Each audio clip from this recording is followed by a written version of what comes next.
하나님의 말씀을 같이 보겠습니다. 시편 92편 12절부터 15절까지의 말씀입니다.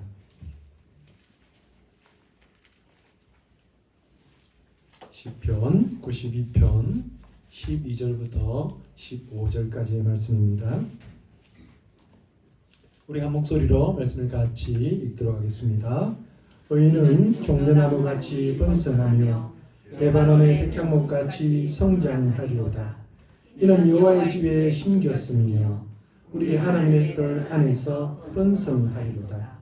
그는 늙어도 여전히 결실하며 진액이 풍족하고 빛이 청청하니 여호와의 정직하심과 나의 바위 되심과 그에게는 불의가 없음이 선포되리로다. 아멘. 긴 연휴 행복하셨습니까? 우리 함께 인사하겠습니다. 사랑하고 축복합니다. 사랑하고 축복합니다.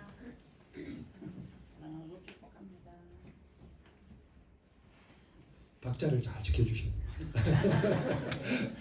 박자를 잘 지켜서 이렇게 인사를 해주셔야 됩니다. 요 근래에 세계가 크게 감동받았던 한 드라마가 있습니다. 넷플릭스에서 방영되면서 16편의 그런 드라마로 제주도 방언이 그 제목인 드라마였습니다. 복삭 소가수다 드라마입니다. 이 드라마는요, 예순이라고 하는 여인의 파란만장한 삶을 중심으로 이렇게 진행되고 있는 가족 드라마입니다. 특별히 거기에는 액션도 없습니다. 어떤 사건을 미화하는 것도 없습니다. 그냥 잔잔하게 있는 그대로의 우리의 모습을 보여주고 있는 평범한 가족의 이야기입니다. 그런데 이 이야기가 세상의 아버지들을 울게 만들었습니다. 아버지들이 이 드라마를 보면서 펑펑 눈물을 흘립니다. 제주도에서 태어난 예순이라고 하는 이 한 여인의 삶은요, 고단하기가 이를 데가 없습니다. 우리나라 1960년대가 배경입니다. 다 대부분의 우리 성도님들이 1960년대를 살으셨으니까 그 시대가 얼마나 고단한지 다 아실 거라고 믿습니다. 그 시대의 배경이 고스란히 녹아져 있습니다. 그러면서 이 예순이를 사랑하고 그 곁에서 묵묵히 지켜보고 있는 관식과의 수뇌부가 담겨져 있습니다. 예순이가 가난을 딛고 순박한 관식을 만나서 가정을 이룹니다. 그리고 자식을 낳아 기르고 있는 평범한 일상이 보여집니다. 그러면서 그 속에서 자식을 향한 부모의 그런 모습들, 그리고 희생, 그리고 자식을 향한 그 사랑의 절절함이 그려지고 있습니다. 우리는 이 땅에 태어나면 어떻게든 살아갑니다. 결국 삶은 살아내는 것이고 흘러가는 시간 속에서 우리를 느끼는 것입니다. 그 삶을 지탱하는 힘은 어쩌면 사랑에서 나오는 것이 아닐까, 그렇게 생각을 해봅니다. 부모의 사랑은 끝이 없이 흘러나오고요. 그 사랑은 다시 자녀에게로, 그리고 그들은 또 그들의 자녀에게로 대물림 되는 겁니다. 이 대물림 되는 보편적인 진리가 고스란히 그 속에 담겨져 있습니다. 예수님의 어머니가 예수를 키우는 그 모습 속에서, 그리고 관식이가 자녀를 대하는 모습 속에서 우리는 자연스럽게 우리의 부모의 그 모습들을 떠올리게 되는 겁니다. 그러면서 자신도 모르는 사이에 눈시울이 뜨거워지는 겁니다. 이 드라마는 우리가 살아온 시간의 흔적 속에서 아련한 추억을 되새깁니다. 그러면서 가족, 자식, 부모의 관계를 고스란히 그리고 있습니다. 변치 않는 가족에 대한 사랑을 우리에게 전해주고 있는 것이죠. 드라마 속에 이런 대사가 나옵니다. 부모는 미안했던 것만 사무치고 자식은 서운했던 것만 사무친다. 이런 대사가 있습니다. 이것이 부모의 마음이 아닐까 싶습니다. 그리고 오직하게 예수님을 사랑하고 그 자리를 지키는 관식을 보면서 이 땅을 살아가는 아버지의 삶의 그런 무게들을 느끼게 됩니다. 우리가 어릴 때는 잘 모릅니다.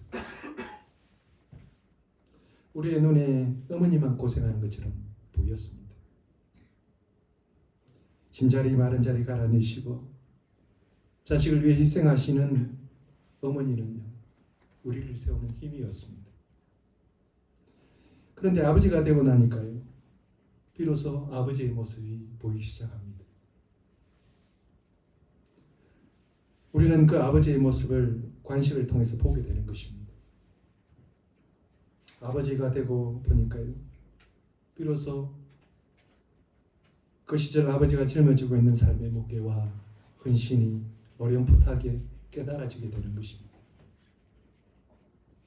그러니 세상의 아버지들이 눈물을 흘리면서 이 드라마를 볼 수밖에 없는 겁니다. 이 땅을 살아가는 아버지와 어머니들이 인생 속에서 얼마나 숭고한 아름다움을 드러내는지 모릅니다. 그 인생의 고단함 속에서도 가족을 위해서 묵묵히 살아내신 이 땅의 부모님을 생각해 보면 무슨 말로도 다 표현할 수가 없습니다. 그래서 이 드라마의 제목이 수고 많이 하셨습니다 라는 뜻을 가지고 있는 제주방언 폭삭 속았수다입니다. 오늘은 어버이 주일입니다. 오늘날 우리가 지키는 이 어버이 주일은요, 미국에서 어머니 날을 기념하면서 한국에 어머니 날이 들어오면서 한국 교회와 또 단체들이 지키기 시작했습니다. 미국은 5월 둘째 주일이 어머니 날입니다. 그리고 6월 둘째 주일이 아버지 날입니다. 어머니 날 따로 아버지 날 따로 이렇게 지킵니다. 미국이 좋겠습니까? 그런데 한국 교회는요, 그렇게 따로따로 지내지 않습니다.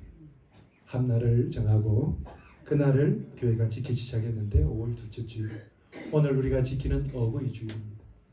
더 정확하게 말하면 부모님 주일입니다. 부모님의 은혜를 기억하면서 예배하는 것입니다. 부모님의 은혜를 생각하면서 우리에게 좋은 부모님을 주신 하나님의 그 크신 사랑을 예배하는 것입니다. 옆에 계시는 어머니 아버지를 보면서 다시 한번 인사하겠습니다. 어머니 수고 많이 하셨습니다. 아버지 수고 많이 하셨습니다. 아버지가 어머니가 안 계신 분은 여러분 수고 많이 하셨습니다. 제주 방언으로 하려고 했다가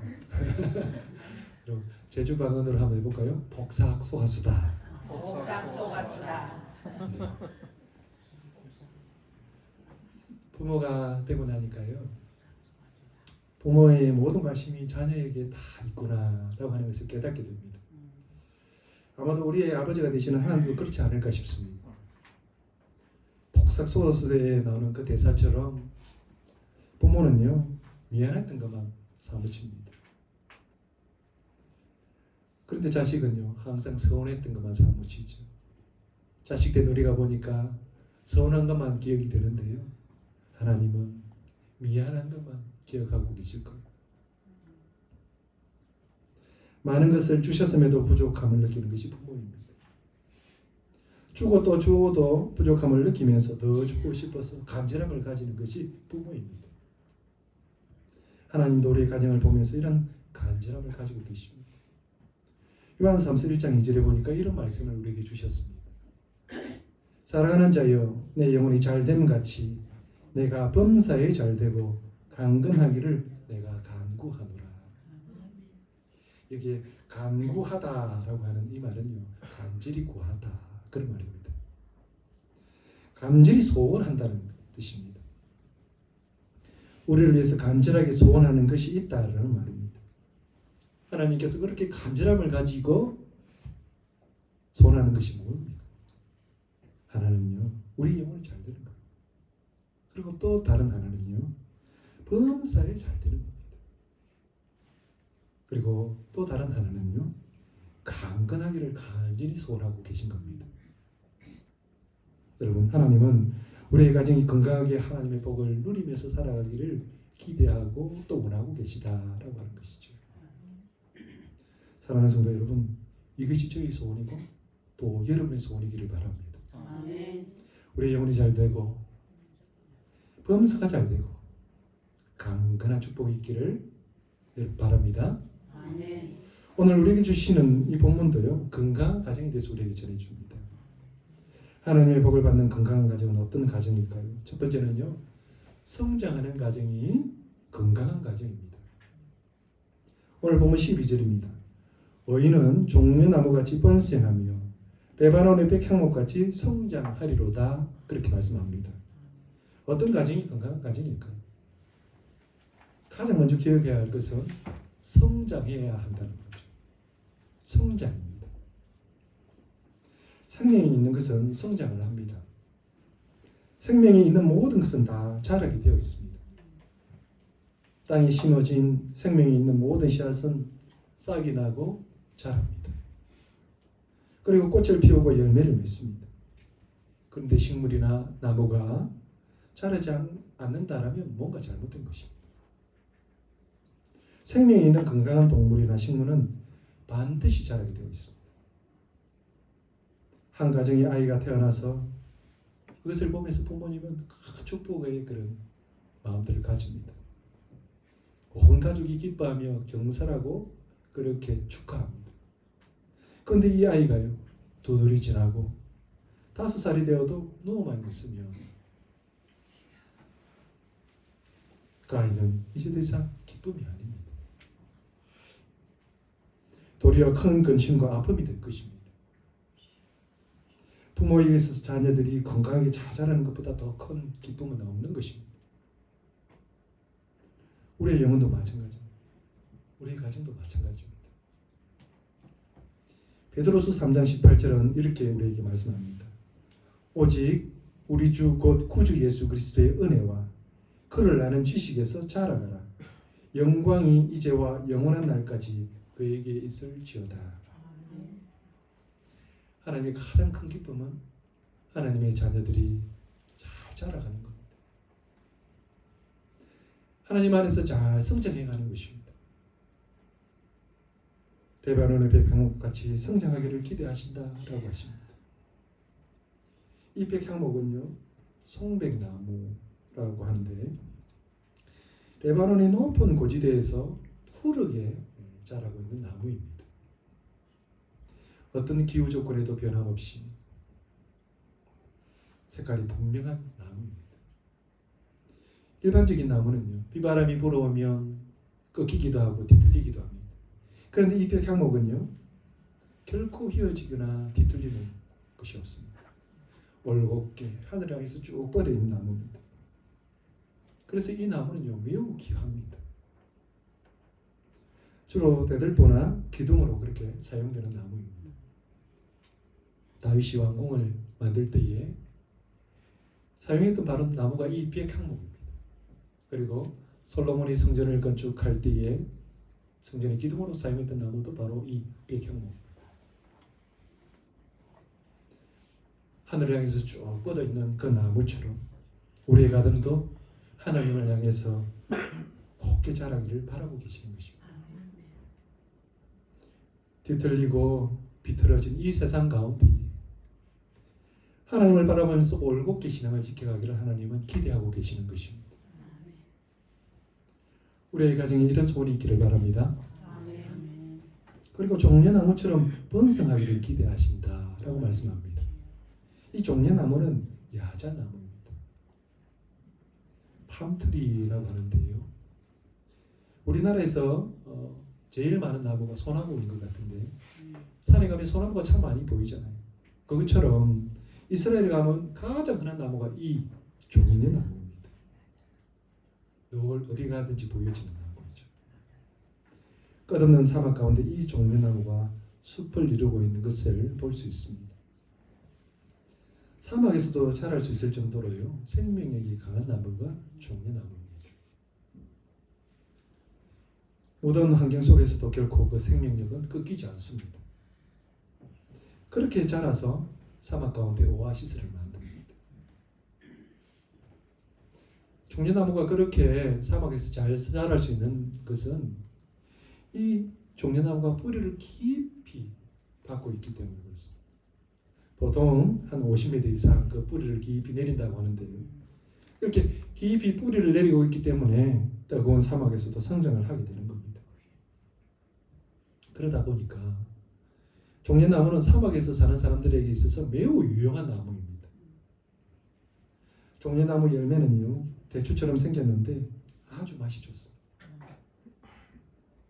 그 열매는 약재로도 쓰인다고 하는데 보통 한 100년 정도 이 나무에서 열매를 딸 수 있다고 합니다. 근데 한 나무에서 얼마만큼 많은 열매가 맺히냐면 약 한 30톤 정도, 30톤 정도의 열매가 맺힌다라고 합니다. 그리고 종려나무 잎과 줄기는요, 섬유질로 되어 있습니다. 야자나무 보셨죠?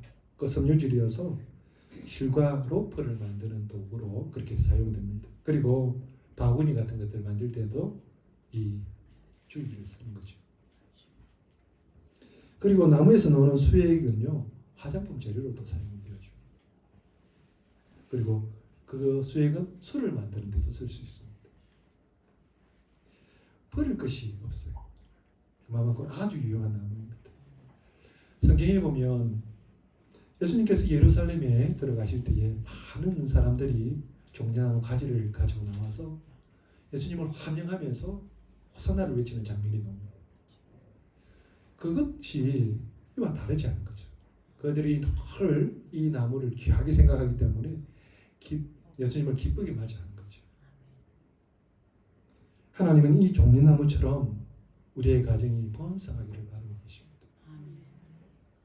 우리의 가정이 다른 사람들에게 유익이 되는 그런 가정이 되기를 원하십니다. 우리의 가정을 통해서 생명이 지내지는 역사가 있기를 원하십니다. 사랑하는 성도 여러분, 우리 가정이 하나님의 기쁨이 되는 건강한 일이 되기를 축복합니다. 아멘. 하나님의 복을 받는 건강한 가정은 어떤 가정일까요? 두 번째는요, 건강한 가정은 늙어도 여전히 결실을 보는 가정입니다. 이 늙어도라고 하는 말에 주의를 조금 기울여 주십시오. 본문 14절은 이렇게 우리에게 전합니다. 그는 늙어도 여전히 결실하며 진액이 풍족하고 빛이 청청하다라고 말씀합니다. 여러분, 오빠와 아저씨가 어떻게 다른지 아십니까?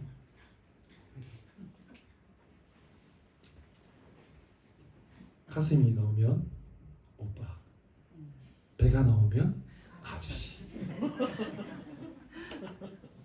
핸드폰을 손에 들고 다니면 오빠, 허리에 차고 다니면 아저씨. 물수건으로 손만 닦으면 오빠, 물수건으로 손 닦고 얼굴 닦고 입 닦으면 아저씨. 남 이야기 아니죠? 우리 딸이요, 저를 보고 그럽니다. 아빠도 이제 학시 아저씨네. 학시 아저씨가 누구냐면요, 폭삭 속옷에 넣는 배 볼록 나온 아저씨입니다. 이제 저도 가슴이 나온 게 아니라 배가 나온 아저씨입니다. 나이가 든다라고 하는 것은요, 때로는 우리를 슬프게도 하지만 그렇다고 모든 것이 다 슬픈 것도 아닙니다. 나이가 들면 힘과 생각이, 행동과 또 유행도 그렇고 동작도 다 뒤처집니다. 빨리 할 수가 없어요. 그리고 뼈에 찬바람이 든다 그러죠. 날씨에 대해서 민감해집니다. 그리고 또 한 얘기 또 하고 또 하고 그럽니다. 그리고 옛날 생각을 자꾸 합니다. 그러면 여러분은 나이가 든 것이 맞습니다. 그렇다고 실망할 필요가 없습니다. 나이가 들면 삶을 바라보는 눈이 달라집니다. 여유가 있다고나 할까요? 아무리 위급한 상황이 와도, 아무리 어려운 삶의 문제를 부딪혀도 쉽게 무너지지 않습니다. 노인에게는요, 삶의 지혜가 있습니다.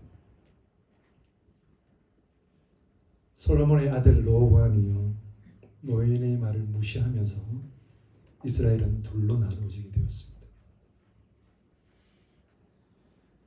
노인은 그렇게 충고합니다. 세금을 낮춰 주시고 백성들의 마음을 좀 살펴주십시오. 그런 충고를 했어요. 그런데 르호보암은 그렇게 하지 않습니다. 젊은 신의 말을 따라서 세금을 무겁게 만들어버려요. 그랬더니 나라가 둘로 나누어지게 되었습니다. 늙었다고 못하는 것이 아닙니다. 오늘 말씀에도 보니까 그는 늙어도 여전히 결실한다. 그렇게 말씀합니다. 늙으면 생산이 줄어들고 빛을 잃어가는 것이 우리가 보는 일상의 모습입니다. 그런데 하나님의 사람들은 다른 삶의 모습을 보이고 있습니다. 아브라함은요, 하나님이 주신 그 소망을 붙잡고 100세에 아들을 선물로 받았습니다. 모세는요, 아무런 소망이 없던 그 80의 나이에 이스라엘을 인도할 사명을 받고 이스라엘 백성들과 함께 가나안으로 출발을 했습니다.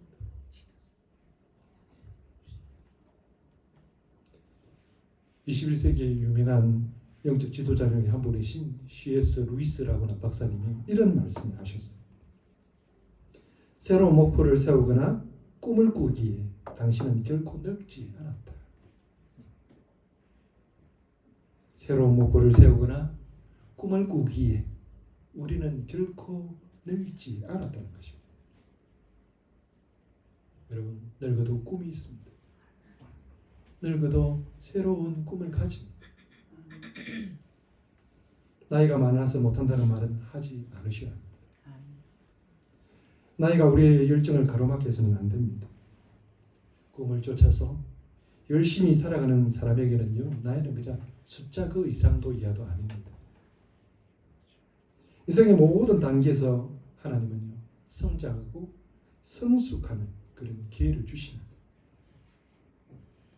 늙어도 결실하는 삶을 살아갈 수 있습니다. 늙어서 열매를 못 맺는 것이 아닙니다. 접붙여지지 않아서 열매를 맺지 못하는 것입니다. 늙은 나무에 접을 붙이기만 하면 그 접붙인 가지에서 꽃이 핍니다. 그리고 열매를 맺습니다.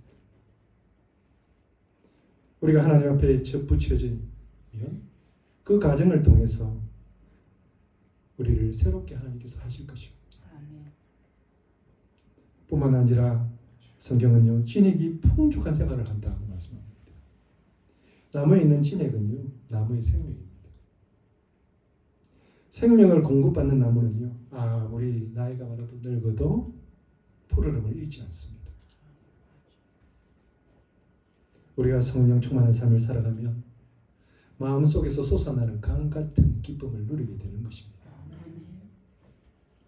그렇게 살아가는 사람은요, 몸은 늙지만 그 마음은 언제나 청춘입니다. 그래서 성경은 우리에게 이렇게 말씀합니다. 고린도서 4장 10절 말씀입니다. 젊은 사람은 하지 말고요, 나이 드신 분만 이 말씀을 같이 하겠습니다. 시작. 그러므로 우리가 낙심하지 아니하노니 우리의 겉사람은 낡아지나 우리의 속사람은 날로 새로워지도다. 아멘. 우리가 나이가 들어서 늙어지는 것은 자연스러운 현상입니다. 그러나 하나님은요, 우리의 늙어지는 것대로 우리를 두시지 않고 우리의 속사람을 날로 새롭게 하신다고 말씀하십니다.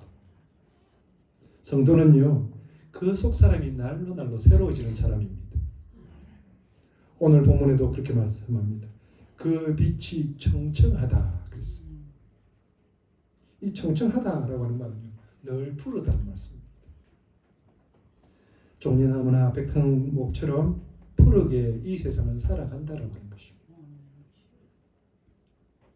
내일 죽을 사람처럼 그렇게 낙심하면서 살아가는 사람들이 아니라요, 설령 내일 죽는다고 하더라도 오늘을 힘차게 살아가는 것이 바로 성도입니다. 우리가 바로 그런 사람들입니다. 우리 가정이 그런 가정인 줄로 믿습니다. 이렇게 가정이 건강해지려면 그러면 우리는 어떻게 해야 될까요? 세 번째 기억해야 되는 것은 건강한 가정이 되려면 여호와의 집에 심겨져야 합니다. 아멘. 본문 13절입니다. 이는 여호와의 집에 심겼으며 우리 하나님의 뜰 안에서 번성하리로다. 나무가 어디에 심겨졌느냐라고 하는 것은 매우 중요합니다. 똑같은 나무라도 어디에 심겨졌느냐에 따라서 이름은 달라집니다. 정원에 심긴 나무는 정원수입니다. 공원에 심긴 나무는 공원수입니다. 길가에 심겨지면 가로수입니다. 똑같은 나무를 어디에 심냐에 따라서 불려지는 이름이 다릅니다. 또 이름만 바뀌는 것이 아니고요. 어디에 심겨지느냐에 따라서 그 결과도 다르게 나타납니다. 아무리 좋은 품종의 나무라도요. 사막에 심으면 자라기가 어렵습니다. 벽향목이라고 해도 사막에 심어 놓으면 얼마 되지 않아서 말라 죽습니다. 그 나무가 시냇가에 심겼는지 사막에 심겼는지에 따라서 다르다는 거죠. 그래서 성경은 우리에게 이런 가르침을 줍니다. 시편 1편 1절부터 3절입니다. 복 있는 사람은 악인들의 길을 따르지 아니하며 죄인들의 길에 서지 아니하며 오만한 자들의 자리에 앉지 아니하고 오직 여호와의 율법을 즐거워하여 그의 율법을 주야로 묵상하는도다. 그는 시냇가에 심은 나무가 철을 따라 열매를 맺으며 그 잎사귀가 마르지 아니함 같으니 그가 하는 모든 일이 다 형통하리로다. 아멘. 말씀은 복 있는 사람이 시냇가에 심겨진 나무와도 같다고 말씀합니다. 시냇가에 심겨진 나무가 사시사철 열매를 맺는 것처럼 그렇게 복을 누린다는 것입니다. 그러면 시냇가에 심겨진 나무가 왜 잘 자랄까요? 그것은 영양분과 수분을 잘 공급받기 때문에 그렇습니다. 끊임없이 영양분을 공급받습니다. 그리고 끊임없이 수분을 섭취합니다. 그러니 성장하고 자라서 열매를 맺는 것입니다. 우리의 가정도 마찬가지입니다. 우리의 가정이 건강하게 성장하려면 우리의 영혼의 영양분과 수분이 끊임없이 공급되어져야 합니다. 성경은 그것을 가리켜서 여호와의 집이다 이렇게 말씀합니다. 여호와의 집에서 충분한 영양을 공급받는다는 것입니다. 그리고 여호와의 뜰 안에서 성장한다라고 합니다. 우리의 인생이 메말라가는 것은요, 이러한 공급처가 없기 때문입니다. 우리의 가정에 많은 어려움을 당하는 것도 이러한 보호막이 없기 때문입니다. 오늘 본문 15절 말씀을 같이 한번 읽어보겠습니다. 같이 읽습니다. 여호와의 정직하심과 나의 바위 되심과 그에게는 불의가 없으니 선포되리로다. 아멘. 이 말씀이 조금 어려울 수 있는데요. 여호와의 집에 있으면 여호와가 나를 말씀으로 가꾼다라고 하는 겁니다. 여호와의 집에 있으면 여호와가 나를 보호하신다는 겁니다. 여호와의 집에 있으면 여호와가 나를 의인의 삶으로 만드신다라는 것입니다. 사랑하는 성도 여러분, 교회는요, 우리 가정을 일으키는 생명의 공급처입니다. 교회는 우리 가정을 자라게 하는 성장의 공급처입니다. 그러므로 우리 가정이 교회와 가까이 있어야 합니다. 에베소서 1장 23절은 우리에게 이런 말씀을 주십니다. 교회는 그의 몸이니 만물 안에서 만물을 충만하게 하시는 이의 충만함이니라. 아멘. 그리스도의 몸된 교회는 모든 만물을 충만하도록 하시는 하나님의 은혜가 있습니다. 그러므로 우리 가정이 교회에 있으면 날로 성장하게 됩니다. 우리 가정이 교회에 있으면 풍성한 은혜 열매를 맺게 됩니다. 미국 시카고에 어느 소녀 하나가 주일학교를 잘 다니고 있었습니다. 그런데 이 소녀의 부모님이 다른 동네로 이사를 간 거예요. 교회가 멀리 떨어지게 된 겁니다. 그런데 여전히 먼 길임에도 불구하고 이 소녀는요, 계속해서 그 교회를 출석을 하는 것입니다. 그래서 한 친구가 그 소녀에게 굳이 이렇게 멀리까지 와서 이렇게 교회에 오느냐고 그렇게 이야기를 했어요. 우리가 늘 듣던 이야기죠. 그곳에도 좋은 교회가 있을 텐데 왜 이렇게까지 하냐고 그렇게 물었습니다. 그랬더니 소녀가 이렇게 말합니다. 그런 교회들은 다른 사람에게 좋을지 몰라도 나에게 그렇지 못해. 그랬어요. 그러자 묻습니다. 왜 그렇게 생각하니? 그랬더니 이 소녀가 이렇게 대답합니다. 우리 교회는 나를 사랑해주는 사람들이 많고 또 모두를 사랑하고 있지만 그곳은 그렇지가 않아. 그랬어요. 우리를 사랑하는 교회, 우리를 위해서 기도하는 교회, 그런 교회에 다니는 분이 바로 저와 여러분입니다. 그래서 우리는 행복한 사람입니다. 하나님은 우리를 하나님의 손길로 갖고 가실 것입니다. 하나님의 집에 심겨진 우리는요 높이 높이 자라가게 될 것입니다. 하나님을 향해 자라면서 성장하게 될 것입니다. 그리고 하나님이 심겨진 우리는요 넓게 넓게 가지를 펼치게 될 것입니다. 담장나무로 뻗은 가지가 그 열매를 이웃과 나누듯이 하나님의 사랑을 베풀고 나누는 삶을 살아가게 될 것입니다. 이런 은혜가 여러분의 있기를, 여러분의 가정에 있기를 축복합니다. 사랑하는 성도 여러분, 여러분은 하나님이 심겨진 나무와도 같습니다. 종려나무같이 번성하고 백향목같이 성장하는 여러분이 되시기를 기대합니다. 넓고도 결실하며 진액이 풍족하고 빛이 청청한 여러분이 되시기를 바랍니다. 하나님의 뜻에서 아름다운 열매를 맺는 그런 여러분이 되시기를 바랍니다. 하나님이 만드신 가정 속에서 더욱 풍성한 은혜를 경험해가는 우리 교회가 되기를 주님의 이름으로 축복합니다. 우리 함께 찬송하겠습니다.